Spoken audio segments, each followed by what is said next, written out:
I heard today that Murkomen has been arrested in Dubai with 200 million cash, and that Ruto had to call for him to be released.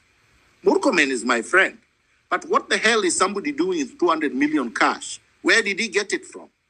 He said that Ruto produced some list, or SRC produced a list of so-called earnings of public officers, starting with the president going down. And you could tell from that list that the salaries that are announced, even the so-called increments that are purportedly recommended, would never give anybody 200 million cash, would never support anybody buying a watch worth 30 million, which Ruto wears, 10 of them. He changes them every day. Remember, in Latin America, a president was arrested just recently for her gold watches. I hear you have a president who is borrowing trillions and taking jet of 200 million and wearing watches worth 30 million and shoes worth 2 million each. And nobody seems to be bothered. And his salary is supposed to be 1.5 million per month. It's not possible unless you're a thief. And we know that Ruto is a thief. And we know that Rigiji is a thief. And we know that most of the people working for him are thieves. Let's call it what it is. These people are looters. Why are we allowing looters to continue looting when majority of our children are unemployed, cannot get anywhere to work? Why shouldn't these kids and the people who are unemployed say, look, we want our country back so that we can also make a contribution to national development? You're not going to do that if you're not working. And what are you going to do when you say you're going to re-strategize? You're going to sit at home? What are you going to do? What are you going to eat as you quote unquote re-strategize? And really, what is there to re-strategize? The formula was working and is working.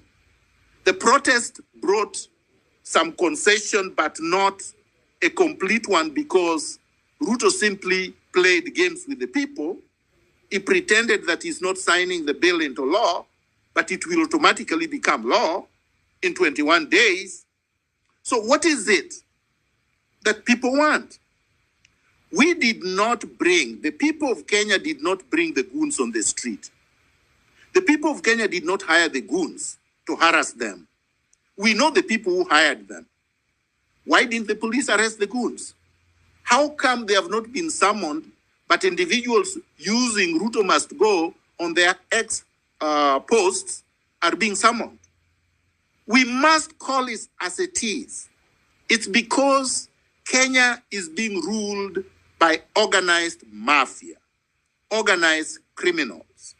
They know they are organized criminals. They don't make no fuss about it. And if we allow ourselves to be divided over pettiness, over parochialism, over things that don't matter, then we have to say we are ready to be slaves for the rest of our lives, and that you're going to have goons and thugs and crooks ruling over you, lording over you, exploiting you, looting from you for the rest of our lives. If you are ready to say that, then you should not be complaining. Don't complain about corruption. Don't complain about police brutality. Don't complain about abductions. Don't complain about overtaxation.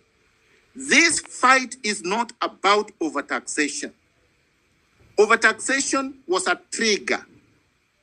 This fight is about the culture of impunity, the runaway plunder, and the excesses that we have already spoken about. And these problems started in 1963. They are not new. We have had them generation after generation. And it is false to acclaim that only Gen Zs have been fighting. No. People have died for this country. As I said last week, Pio Pinto was the first known public figure that was assassinated in 1964. His family have not received justice. James Kariuki's family have not received justice. Kungu Karumba's family have not received justice. The families of Arwen Skodek have not received justice. Dr. Robert Uko's family have not received justice. Dr. Odhiambombai's family have not received justice. Chris Musando's family have not received justice. And I could go on and on. Baby Pendo, all of them. There are many. Yes. And the colleagues that died last week have not received justice. So what are you going back home for? What are you folding your tent for? Why are you saying that Ruto is good all of a sudden? And yet he's the one who has killed these people last week. And he did not even send his condolences. He's not even sorry. He's proud of the police that killed them. You want to weaponize Ruto, make him strong, fortify him, say go ahead, kill more? Is that success? So anyone who is talking about let's fold it, let's leave this, we have achieved our aim, was never ever in the struggle, was not genuine from day one. We have to say it as it is. Some people are saying, oh, Miguna is opportunistic. Opportunism are the people who are eating with Ruto. And opportunism for what? There is no organization here to lead. We don't have an organization. There is no government to be opportunistic about. We don't have elections. So what is it that we are opportunistic about? We are not opportunistic, because those who are opportunistic are cutting deals with the NIS and with Ruto and are getting paid and are folding and going and have started confusing the people. Let these people not confuse us.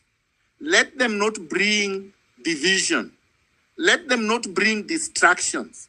Let's be focused like laser beams. I suggest that we occupy parliament. Other people can suggest other things. The reason is that legislation cannot go on. Members of parliament, the majority of them, I believe right now, will either join the people or they will run and go hide. But already, parliament was occupied. Already, parliament symbolizes the passage of the finance bill 2024, the rogue parliament. Already, parliament is emasculated. So we can use parliament as a symbol. If Uhuru Park was open, you could go to Uhuru Park. If there was other public spaces that symbolizes the government, we could go there. But for now, it has to be one place, because if we are scattered, these people will pick us one at a time and then disintegrate us, and then we will achieve nothing. Then we will not be able to bring justice to those who died. Finally, I suggest that all of us use Ruto must go. That is an insurance policy and a protection of the people that is picking one at a time to subject to brutality in the colonized courts. Thank you. Thank you, Daktari. Do we have some follow-up question? Can you hear me, Dr. Miguna? I can hear you. I can hear you very well. Go ahead, Wodapala. Okay, yeah, I wanted another co-host. That's good. We have a new co-host. Now, all I wanted to ask, can the Law Society help us in case of the people who are getting abducted? Because that's another thing that is killing the momentum. What can the legal minds that we have in Kenya help us in this case? My friend Wodapala, the Law Society has gone over